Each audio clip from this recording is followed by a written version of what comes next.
I want to talk about a weapon that I feel like is going to be absolutely S tier or even God tier or whatever you guys want to call it, okay? It's going to be up there. It's going to be the tier.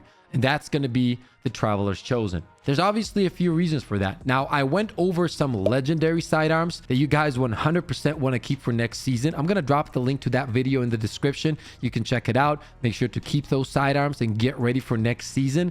But when it comes to exotic, this bad boy right here is going to be king. And there's a few reasons for that. Now, in that video where I go over the legendary sidearms, I explain why I love 300 RPMs sidearms the most. I feel like they're just so forgiving and the range on these weapons is so good. They're extremely deadly. They have a very good TTK of around 0.6 once you're landing headshots and around 0.8 if you land some body shots, which is still very good. It's pretty much around the same TTK. I'm talking about 0.8 as if you were using Shayuras with like 80% precision shots. That's how good these sidearms are. But this one in particular, guys, first of all, let's take a look at the stats on this bad boy. Look at the range, the stability, the handling.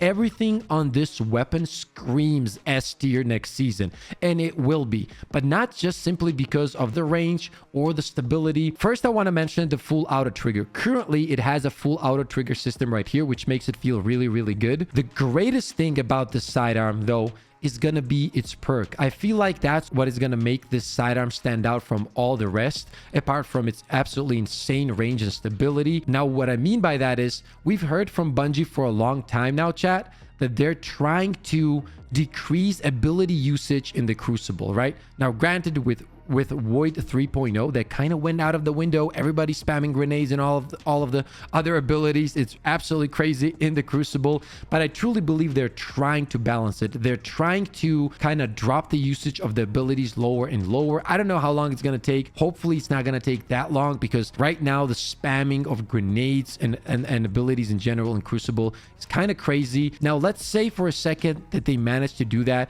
and they nerf the abilities, and with Solar 3.0 or Arc 3.0, we're not going to be able to use our abilities as often as we're used to using them right now. Let's say even by 20%, 30% nerfing the usage of the abilities, this sidearm is easily going to be up there. And the reason, as mentioned, is not because of the range and stats, but simply because of the fact, guys, that you can have your abilities back very quick. Just a few kills in the Crucible, and you can consume that energy and get almost a full barricade up or a full dodge or a rift, which is crazy, right? It's ridiculous to be able to do that with a primary weapon, and especially with the ammo changes coming up next season, sidearms are gonna be very powerful. Right now, they're very good. 0.6 TTK as mentioned, which is crazy, but you still don't see a lot of people using them simply because special ammo is very dominant. Everybody's getting one-shot kills with shotguns, fusions, snipers, all that stuff, right? Next season,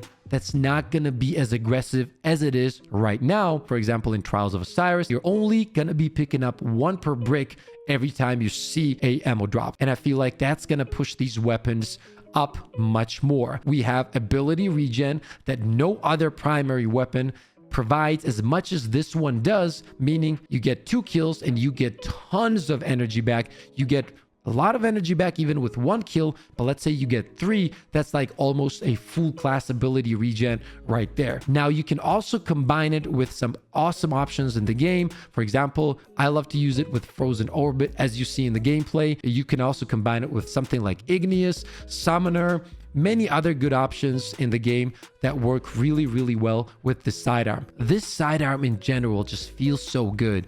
The range on it, the stability, it's so easy to use. It's so forgiving. It's extremely deadly, man. And on top, when you add that ability regen, I gotta say, it has to be one of the best weapons in the game. I've been winning a lot of 1v1s with this one against, for example, Last Word, and it's only gonna get better. It's not gonna get worse. It's gonna get much better next season. Z says, I'm still a Rat King fan. Rat King is really good. Why I think this is going to be better next season, though, if you take a look at Void 3.0, all of these reworks are very highly ability based, right? And if you want to have those abilities at all times, this is better than Rat King, right? Don't get me wrong. Rat King is an absolute beast. You guys know it's one of my favorite weapons in the game. I use it a lot. But if I take a closer look at the whole ability reworks, Void 3.0, for example, and I'm pretty sure the Solar and Arc 3.0 are going to be very similar. It's going to be ability heavy. And I think that's why this is going to be better.